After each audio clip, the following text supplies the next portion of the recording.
오늘 본문은 아시는 대로 카이로 시작합니다. 지난 단락과의 연계성을 생각해서 정립하라는 말씀이죠. 지난 단락 32절에서 34절에 예루살렘을 무척 강조했다라는 말씀을 드렸습니다.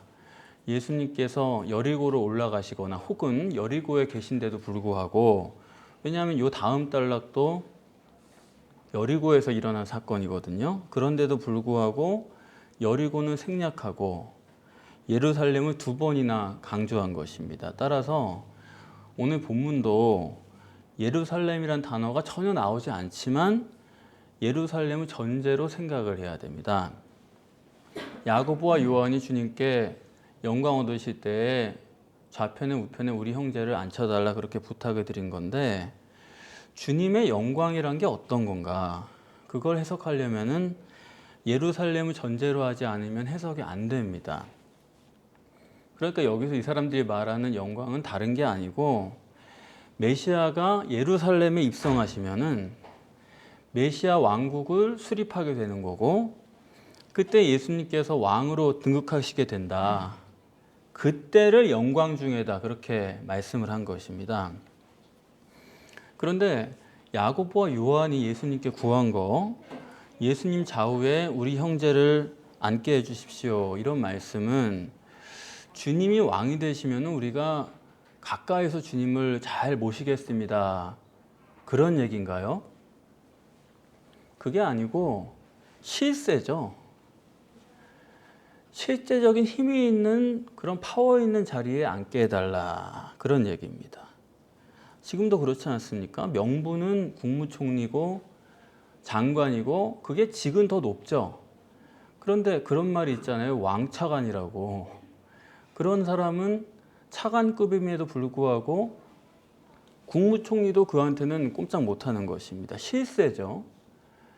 그런 권력을 노리고 얘기를 하는 것입니다. 그런데 이거는 야고보 요한만의 얘기가 아니에요. 다른 열제자들이 모두 분노했다는 겁니다. 일전에 마가복음 9장에서 그런 일이 있었죠. 예수님께서 변화산에서 내려오셔서 가버나움으로 오는 길인데, 그 길에서 누가 더 크냐 제자들이 논쟁을 했다 이겁니다. 근데 여러분이 그때와 지금을 흡사하게 보실 수도 있으시겠지만은 그때랑은 전혀 달라요. 왜냐?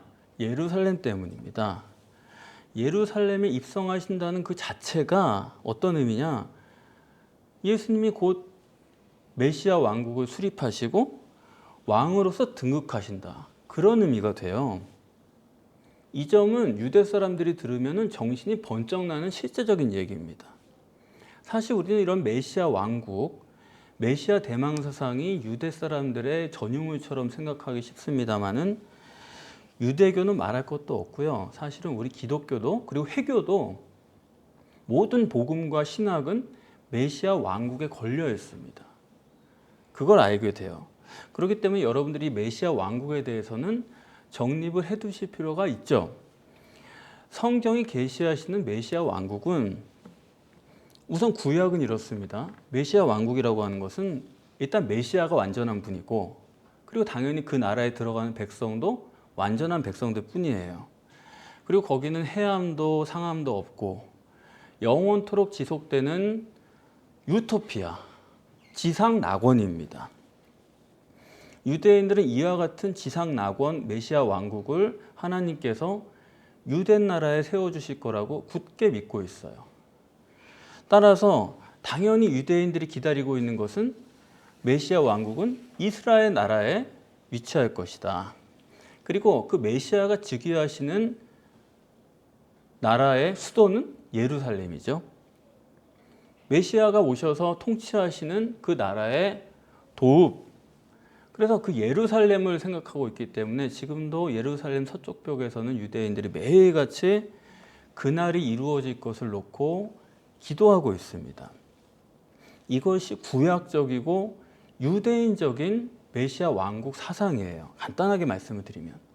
그런가 하면 우리 신약에도, 기독교에도 메시아 왕국론이 있지 않습니까? 그건 어떻습니까? 간단히 말하면 신약의 메시아 왕국론은 신인 메시아가 오셔서 그 나라에 성취하시는데, 그것을 뭐라고 부르냐면 이스라엘을 안 부르고 천국이다, 또 하나님 나라다, 이렇게 우리가 부르는 것입니다. 그러면은 이 메시아 왕국이 어떤 식으로 도래를 하느냐, 우리가 전단락에서도 얘기를 했지만은 예루살렘이 두 가지다, 그런 말씀을 우리가 했잖아요. 하나님이 계시고 하나님이 역사하시는 예루살렘, 그거는 즉 예루살렘 성전을 말하는 거죠. 그 예루살렘이 있고, 또 하나는 도시입니다. 이거는 정치적인 예루살렘이죠. 다윗 왕이 왕자에 앉아서 쭉 통치를 했고, 그리고 지금은 빌라도가 앉아서 다스리는 이스라엘의 수도, 도시 예루살렘. 이렇게 하나님의 나라는 두 가지예요. 예루살렘은 둘입니다. 그런데 우리가 하늘나라, 하나님 나라 할 때는 저 먼 하늘 저편에 있는 그런 하나님 나라를 생각하기가 쉬워요. 그렇지만은 성경을 보면은 정확하게는 성경은 그렇게 멀리 있다고 말을 안 하고, 신약 성경에서는 이 땅에서 이루어지는 하나님 나라도 똑같이 천국으로 기록을 하고 있습니다. 저기서만 하나님 나라가 아니고 여기서도 하나님 나라다, 똑같아요. 그래서 하늘에 있는 나라도 천국이고 하나님 나라고, 이 땅에서 이루어지는 하나님 나라도 천국이라고 기록하고 그것도 하나님 나라라고 부릅니다.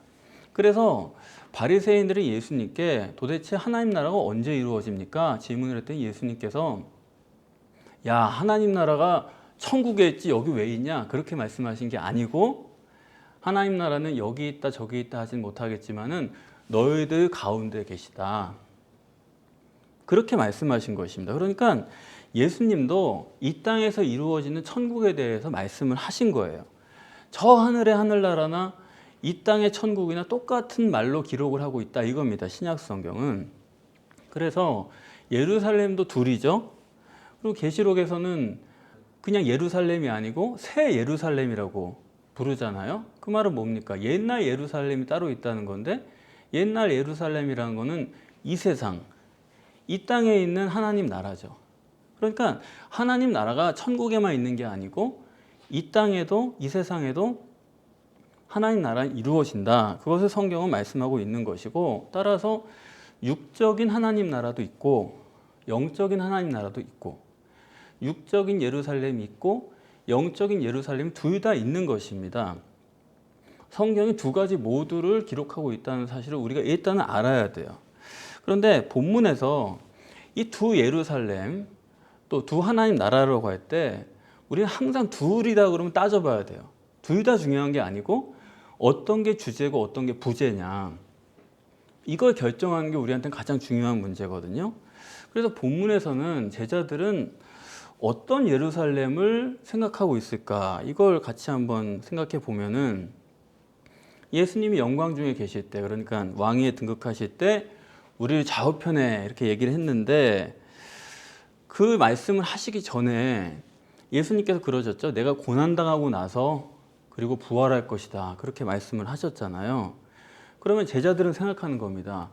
먼저 고난을 당하시고 그 다음에 부활하시고 그러고 나면은 이제 영원한 메시아다, 메시아 왕국이 그때부터 펼쳐지는구나 생각을 하는 거예요. 그래서 제자들이 어떤 것을 주제로 생각하냐 하면 부활이다. 부활이라고 한다고 해서 그게 영적인 얘기가 아닙니다. 그렇지 않습니까? 제자들이 부활이다 생각하는 건 뭐냐면, 부활하고 나서 메시아 왕국이 펼쳐질 테니까 예수님이 그때부터 예루살렘 수도에 들어가셔서 정치하시는, 그걸 지금 생각하고 있는 거예요. 그런 거지 제자들이 무슨 예루살렘 성전을 생각하고, 전혀 그런 거 아닙니다. 정치하는 예수를 생각하고 있는 거예요. 무슨 말이 되냐면, 주제가 뭐냐, 부활이라고 말은 다 합니다. 그런데 그것은 예수의 정치가로서의 부활이지 하나님으로서의 예수에 대해서는 전혀 무시하고 있다, 이 얘기예요. 이 점을 깊이 생각을 할 문제입니다. 본문에는 유대인들의 대망 사상이나 또 제자들의 메시아 대망 사상이 어떤 것인가를 아주 잘 보여주고 있어요. 제자들은 예수님께서 통치자로서, 왕으로서 왕국, 그걸 다스리는 거에만 관심이 있는 거지 그 왕국 자체예요. 예수님 자신에 대해서는 관심이 없는 것입니다. 그 의미가 뭐냐면 예수님이 고난당하는 거에는 관심이 없어요. 고난당하는 게 뭐 모르겠다 그건 아닙니다. 고난당하셨다, 힘드셨다 다 얘기는 해요. 그런데 거기엔 관심이 없고, 그 말은 뭐냐면 유대인의 대망사상이나 제자들의 메시아 대망사상이라는 거는 주님 자신이나 하나님 자신에 대해서는 관심이 없는 거예요. 하나님의 능력이든 주님의 능력이든 메시아 왕국이 수립되는 그거에 관심이 가 있는 거죠.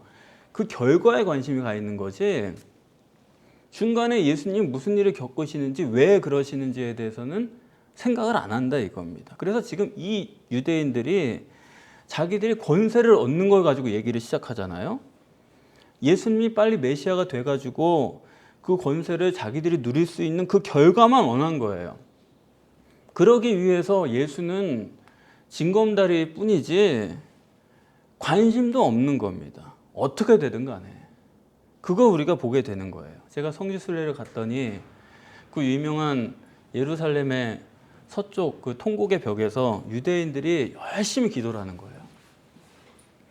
그게 뭐냐면 메시아 왕국이 빨리 도래하도록 그걸 위해서 간절히 기도를 하는 건데, 그 자리가 어떤 자리냐면 예루살렘 성전 자리거든요.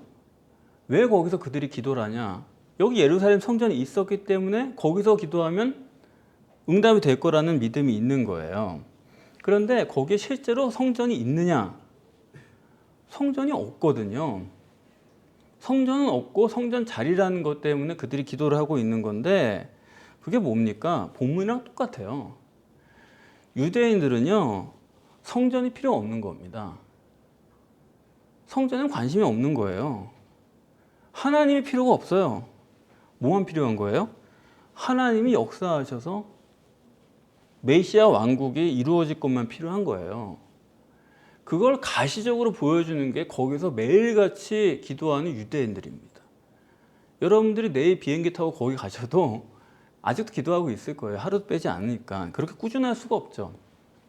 만약에 유대인들이 하나님이 목적이고 하나님만 우리랑 함께 계시면 되지, 메시아 왕국 그거 없으면 어떻습니까? 그거 한 세상 살고 가는 건데, 그런 식으로 그들이 생각했다고 한다면은 지금 솔로몬 성전이 있던 그 자리에 회교도들이 도움을 짓고 그렇게 예배를 드리는데, 거기 한켠 담벼락에 붙어가지고 거기서 하나님 성전은 지을 생각을 안 하고 하나님의 왕국만 도래하게 바라는 그런 기도를 그들이 드릴 수가 있느냐? 저는 없다고 봅니다.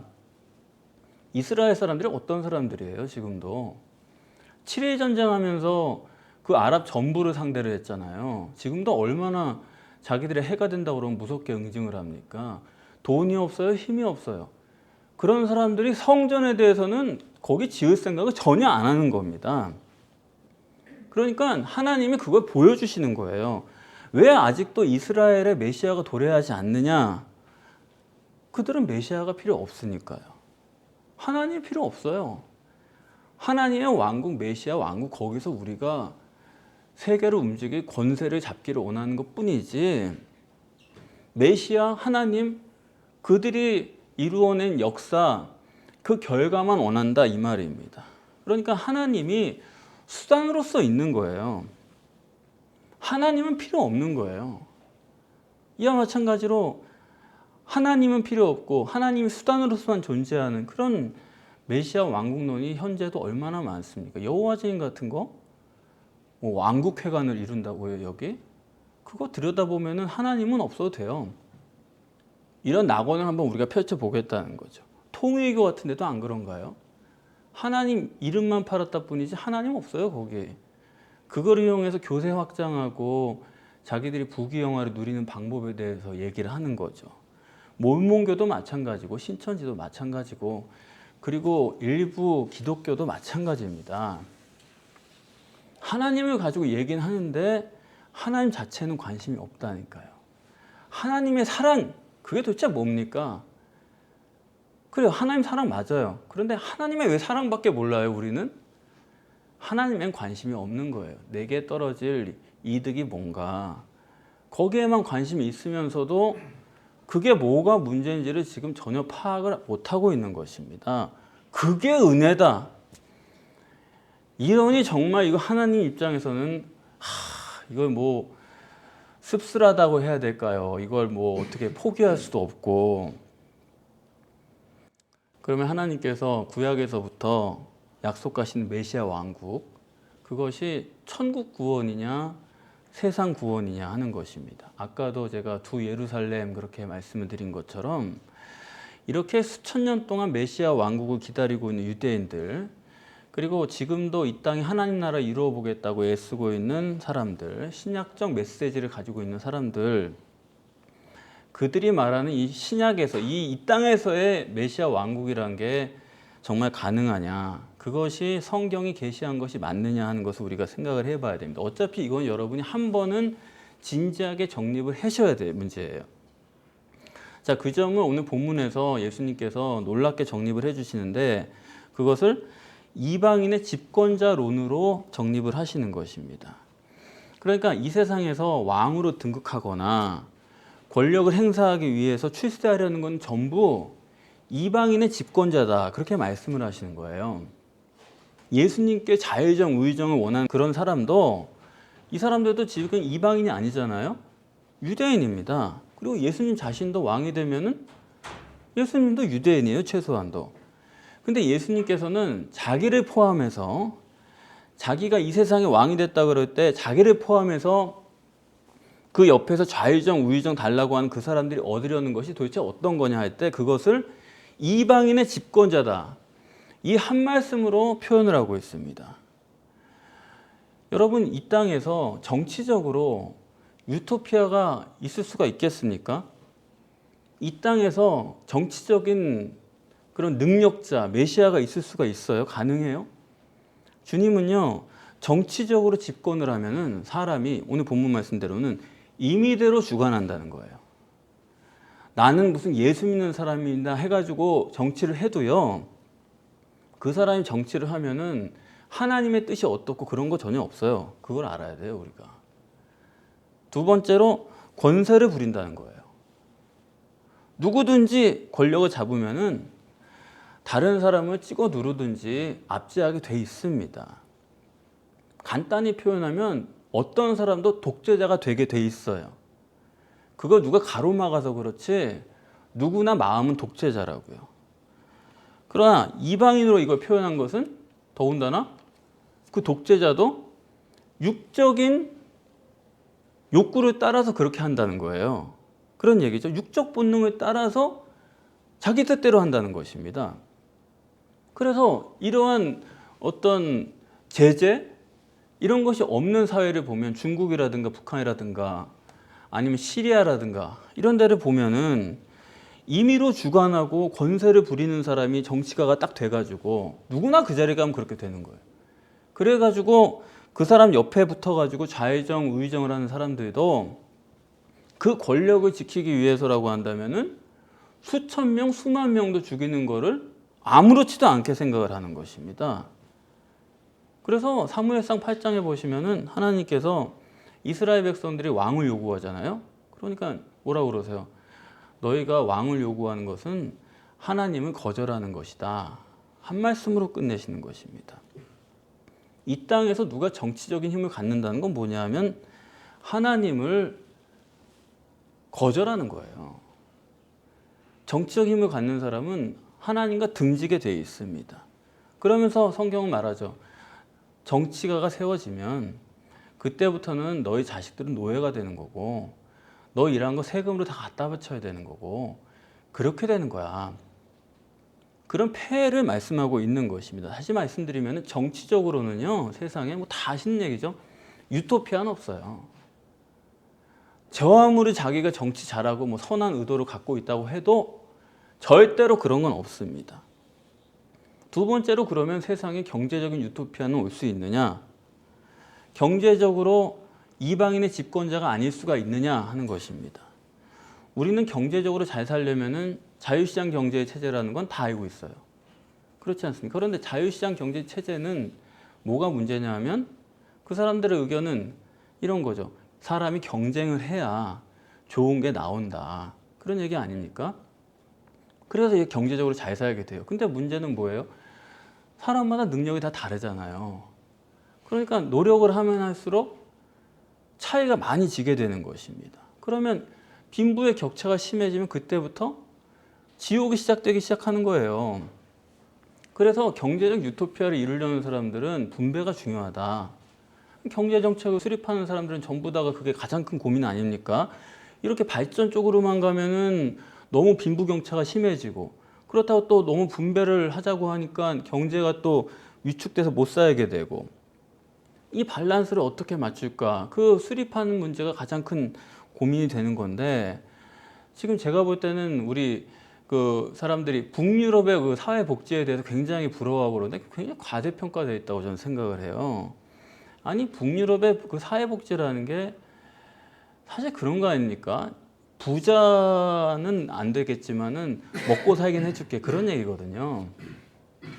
그래서 저렇게 일도 안 하고 잘 사네, 그런 거 좋아하지만은 아니요, 그 사람들은 행복하지 않습니다.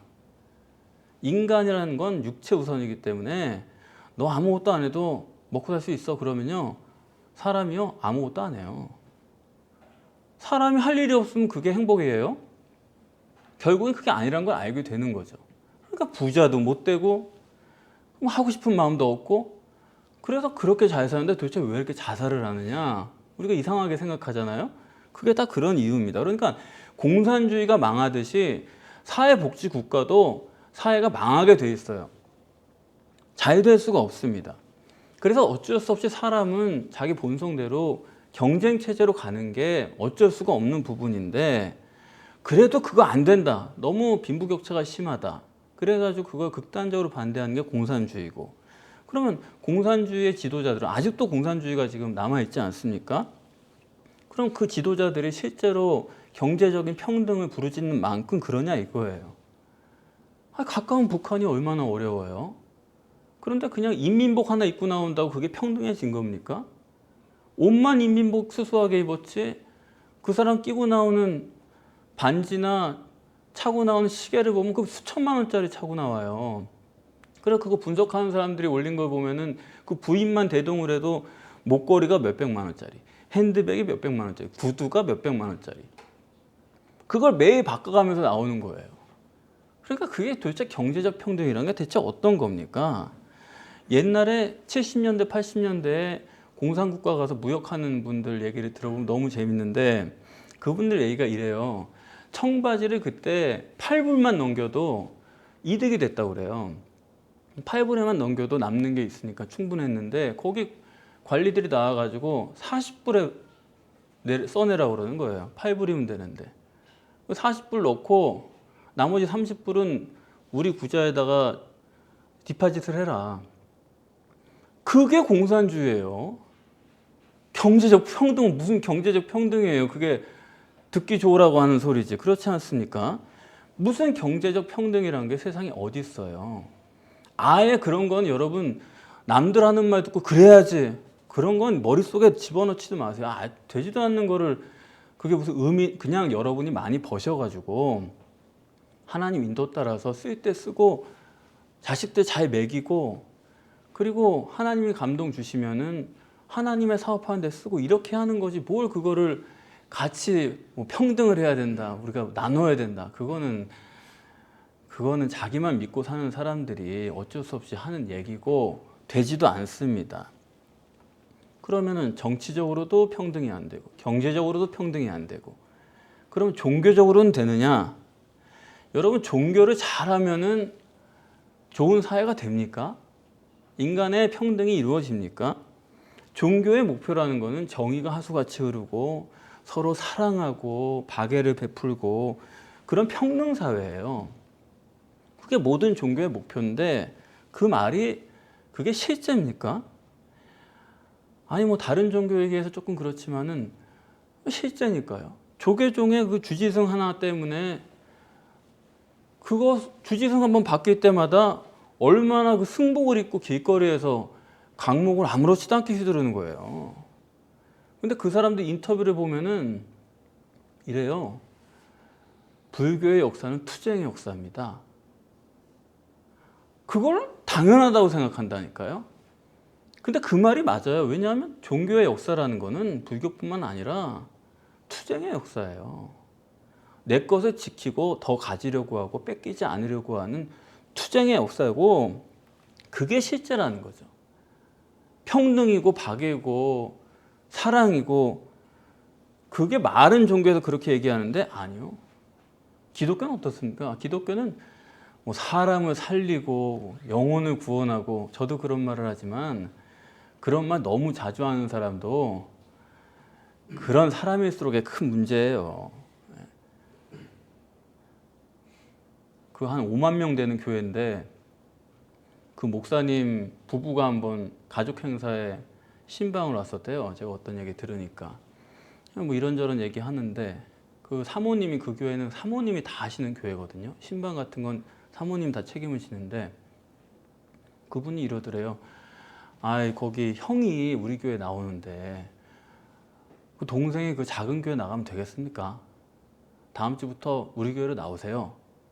그러더라는 거예요. 그래서 굉장히 놀랐다는 겁니다. 아니, 5만 명 있는 사람이 작은 교회 나오면 안 된다고 뭐라는 거예요, 우리 교회로. 와, 사랑의 교회예요, 그게? 있을 수가 없는 얘기예요. 전 그 얘기 듣고 나서 아, 정말 앞으로 나는 온다는 사람 막으면 안 되겠지만 간다는 사람 절대 붙잡지 말아야겠다. 그런 게 어디 있습니까? 종교라는 게 도대체 말과 실제가 왜 이렇게 다른 거예요? 선교라는 이름으로 그게 그렇게 될 수 있는 거예요? 세상에서 가장 박애적이고 그래도 아름다운 종교라고 하는 게 지금 회교거든요. 기독교보다 회교가 구제를 더 잘합니다. 그 오일머니가 있어가지고 좋은 일을 많이 해요. 그래서 또 형제를 얘기하고 그 사람들이, 그렇기 때문에 아주 회교가 앞으로는 아마 크게 득세를 할 텐데, 근데 그 사람들의 박애주의라는 거, 형제라는 거, 그게 실제가 맞습니까? 아니, 테러리스트 다 빼고요. 지금 뭐 시리아 같은 데서 서로 죽이고 대량 학살 나는 게 그게 뭐예요? 순위파하고 시아파하고 싸우는 거거든요. 다른 사람들한테 박애 이러지만은 저들끼리는 지금 뭐 하는 거예요? 지금 서로 막 죽이거든요. 그러니까 이 세상은 정치적으로나 경제적으로나 종교적으로도 어떤 것으로도 유토피아는 없습니다. 그거는 전부 속임수예요. 그게 속임수라고 아니라고 생각하면 그거는 여러분들 그건 순진하신 겁니다. 실제로는 남을 이용하는 거예요. 그게 보여야 되는 거예요. 그런데 그 점을 오늘 본문에서 예수님께서 제자들로서 아주 기가 막히게 정립을 해줘요. 처음에 예수님이 제자들을 부르셨을 때, 베드로, 안드레, 요한, 야고보 부르셨을 때 그 사람들 심정이 어떻겠어요? 그 사람들은 벳사람입니다. 또 마태는 세리예요. 가나안인 시몬도 있어요. 그냥 이방인도 있어요. 이 사람들은요, 그냥 들어가지고 유대 사람이고 유대 사람 곁에 있다가 메시아가 와서 자기들을 구원해 줄 거, 이런 거 기다리는 사람들이지, 이 사람들은 권력 투쟁을 할 거라고는 한 번도 생각도 안 해본 사람들입니다. 그렇지 않습니까? 예수님 부르셨을 때 그 사람들 뭐 맨 처음부터 예수님 따라다니면 내가 출세하고 권력 잡고 그런 생각은 전혀 없었던 사람들 아닙니까? 그 사람들은 헤롯 당원이 아니에요. 그렇잖아요? 어부고 세리고 어떻게 보면 이스라엘 나라에서 천민급에 속하는 사람이죠. 그런 사람들이 권력이라는 거는 상상도 못하죠. 근데 그런 사람들을 예수님이 랍비가 제자로 부른 거예요. 랍비 지망생이라는 거는 그 집안에서 제일 똑똑한 애를 시키는 거거든요. 이 사람들이 지금 이미 어부고 세리고 하고 있다는 거는 낙방생들이에요, 이미. 그런데 그 사람들을 예수님이 랍비로 부른 거예요. 앞으로 네가 랍비가 될 사람이다. 그 사람들이 얼마나 감격을 하고 따라 나섰어요. 그런데 3년 동안 예수님 따라다니면서 지켜보니까 예수님이 하시는 말씀도 그렇고 예수님이 하시는 능력이라든가 이런 걸 보니까 점점 이 메시아라는 게 이런 분이 메시아로 추대될 수가 있겠구나. 메시아라고 알렸던 사람들이 이런 분들이었구나. 이런 생각을 차차 하게 됐죠. 그러고도 하여튼 그들이 예수님을 메시아라고 생각 못했어요. 그런데 변화산에 올라가 가지고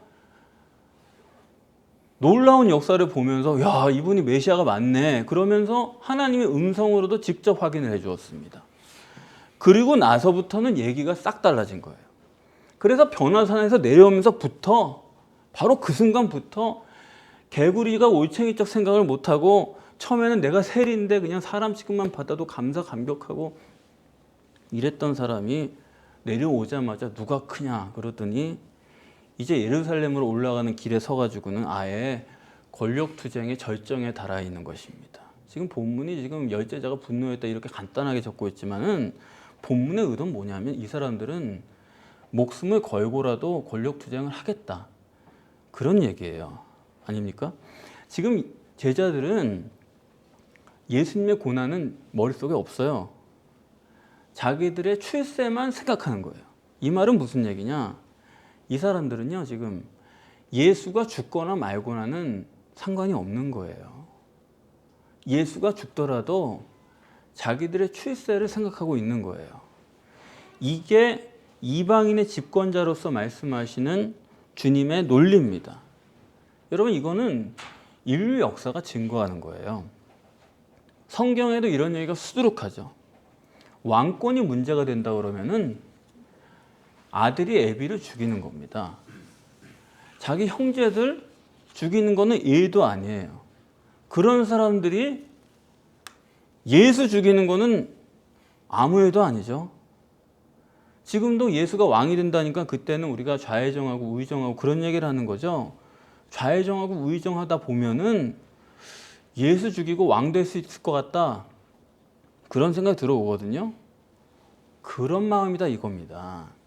그래서 이 사람들이 지금 예수님의 고난에 대해서는 전혀 고려하지 않고 앞으로 좌회정되고 우회정되고 그런 얘기만 하는 게 인간이에요.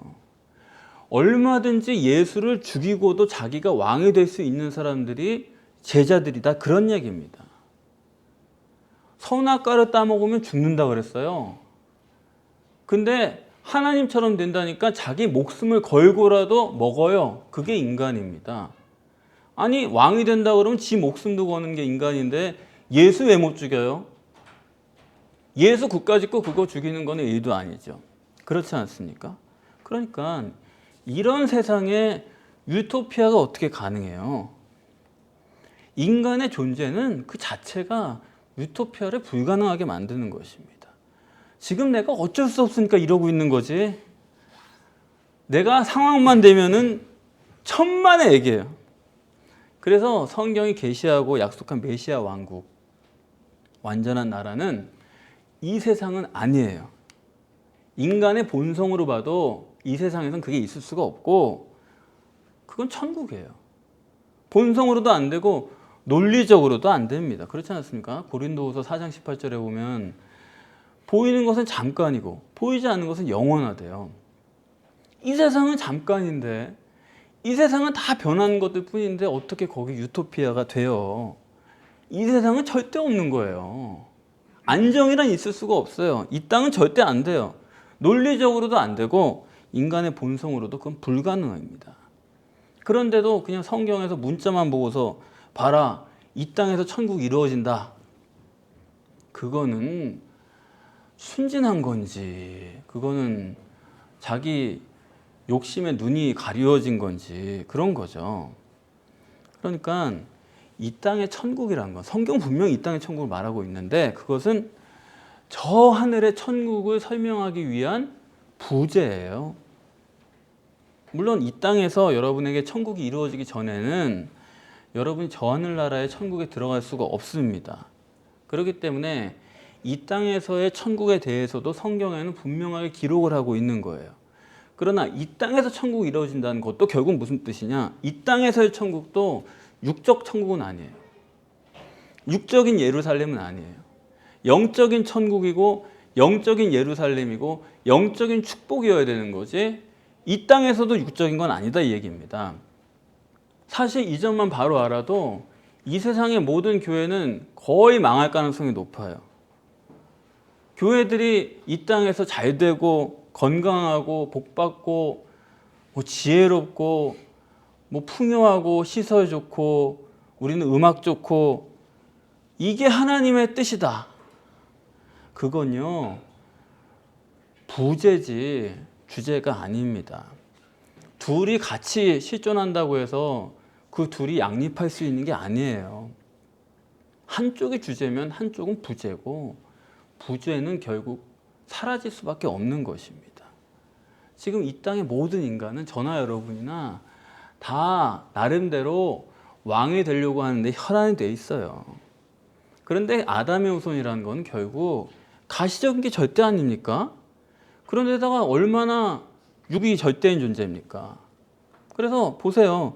내가 왕이 될 수밖에 없는, 왕이 되려고 하는 억제할 수 없는 욕망을 가졌어요. 아주 그런데 육체 절대예요. 그리고 보이는 거 절대예요. 그러면서 또 인간이 무서울 정도로 이기주의자들이잖아요. 아니 그런 인간이 무슨 박애가 어딨어요. 그런 사람이 사랑이 어딨어요. 여러분들은 여러분의 배우자나 자녀를 사랑하십니까? 여러분들 이기심을 싹 빼놓고 사랑하실 수가 있어요? 가족이라도? 내가 이기적인 범위 내에서만 사랑할 수 있는 게 인간이에요. 그것도 못하는 사람보다 조금 나아 보일 뿐이지, 인간은 누구나 자기중심적입니다.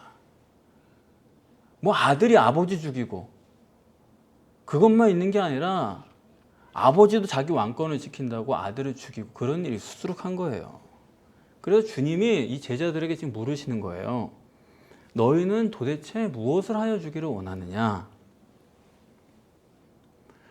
여러분, 주님이 여러분에게 물으실 때 여러분은 답을 가지고 계십니까? 너 뭘 원하느냐? 내가 뭘 해주기를 원하느냐? 지금 물으신다면은 여러분 정말 주님께 구할 것을 여러분이 가지고 계세요? 여러분 주님께서 무엇을 해주기를 원하느냐? 무엇에 답하시겠어요? 여러분은요, 별명이 이겁니다. 이방인의 집권자들이에요. 우린 다 그래요. 근데 문제는 뭐냐면 그걸 인식하지를 못해요. 그렇기 때문에 우리가 주님께 구할 것이 있어요. 사실을 사실대로 보아야지만 됩니다. 사실을 사실대로 보려면은 내 심령 속을 봐야지만 가능한 거예요. 그래서 제일 첫 번째 여러분이 가지셔야 될 답은, 주님, 내 심령을 보이게 해주십시오. 이게 첫 번째예요. 자기 심령이 보이지 않는 사람, 가시적인 결과만이 전부인 사람, 자기 심령은 보지 못하고 왕이 되려고 하는 사람, 그런 사람은 이방인의 집권자일 수밖에 없어요. 자기 멋대로 하고 남을 압제하는 것입니다. 존재 자체가 부담이에요. 그런데 내 심령이란 거는 내가 아무리 나를 성찰하려고 해도 보이는 게 아닙니다. 성령의 역사 없이는 절대로 자기를 몰라요.